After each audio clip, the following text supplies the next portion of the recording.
ইতিমধ্যে গম পাইছে আমাৰ অসমৰ বিভিন্ন জিলাৰ লগতে আমাৰ যিসকল ঝুমুৰ নৃত্যৰ আমাৰ যিখিনি যুৱক যুৱতী আছে আজি গুৱাহাটীলৈ ৰাওনা হ'ব আমাৰ বিশ্বনাথ জিলাৰো আমাৰ গোটেই অসমত প্ৰায় 7,500 আমাৰ যুৱক যুৱতী পাৰ্টিচিপেট কৰিব তাৰে আমাৰ বিশ্বনাথ জিলাত 224 গৰাকী যুৱক যুৱতী পাৰ্টিচিপেট কৰিব আৰু আমি আমাৰ যেহেতু তিনিটা আপোনাৰ বিধানসভা সমষ্টি আছে তিনিওটা বিধানসভা সমষ্টিৰ পৰা আমি কম্পিটিশ্যন পাতি আমি সিলেকশ্যন কৰিছিলোঁ বেষ্ট অফ দ্য বেষ্ট যিখিনি নাচনী ঢুলীয়া তেওঁলোকক সিলেক্ট কৰিছিলোঁ আৰু 24 তাৰিখে আমাৰ গুৱাহাটীত এই প্ৰদৰ্শন হ'ব আমাৰ ভাৰতবৰ্ষৰ মাননীয় প্ৰধানমন্ত্ৰী মহোদয় আহিব আৰু এই নৃত্য তাতে প্ৰদান কৰিব আপোনালোকে নিশ্চয় গম পাইছে আমাৰ যোৱা বছৰ আমাৰ যিটো মেঘা বিহু আছিলে মেঘা বিহুত আমি গোটেই পৃথিৱীতে আমি খলকনি লগাইছিল গোটেই পৃথিৱীয়ে গম পাইছিল যে আমাৰ ভাৰতবৰ্ষত অসম বুলি এটা ঠাই আছে ৰাজ্য আছে আৰু তাতে অসমীয়া জাতি বসবাস কৰে আৰু বিহু নৃত্যটো গোটেই পৃথিৱীতে আপোনাৰ ভাইৰেল হৈ গৈছিল চ' আমি আশা কৰিছোঁ এইবাৰো আমাৰ যিটো ঝুমুৰ নৃত্য গুৱাহাটীত যিটো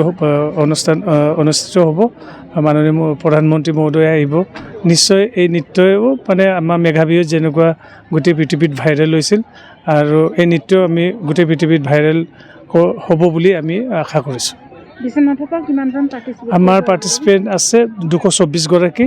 আৰু আমাৰ অফিচাৰো যাব প্ৰত্যেক 37 গৰাকী 37 গৰাকী যুৱক যুৱতীৰ এগেইনষ্টত আমি এজন অফিচাৰ দিছোঁ যাতে তেওঁলোকক গাইড কৰে আৰু আমাৰ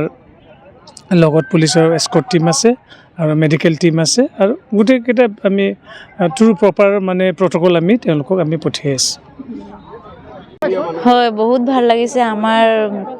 যিহেতু 3 দিনীয়া আমাৰ ট্ৰেইনিংটো ইয়াত হ'লে আৰু তাতো গৈ পেলাই আমি ট্ৰেইনিং লৈছোঁ বাৰু আৰু ইয়াত আহি পেলাইতো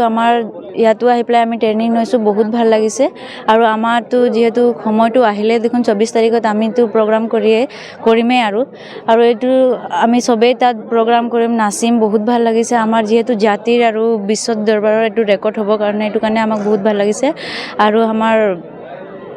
নৰেন্দ্ৰ মোদী ডাঙৰীয়াক বহুত বহুত ধন্যবাদ জনাইছোঁ মই আৰু আমাৰ হেমন্ত বিশ্ব শৰ্মাকো বহুত বহুত ধন্যবাদ জনাইছোঁ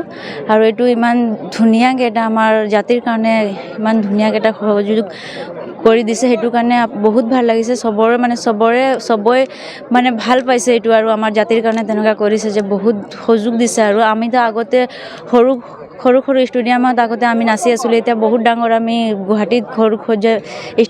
ষ্টেডিয়ামত আমি ডান্স কৰিম এটা আমাৰ জাতিৰ লৈ প্ৰদৰ্শনী কৰিম এইটো কাৰণে বহুত ভাল লাগিছে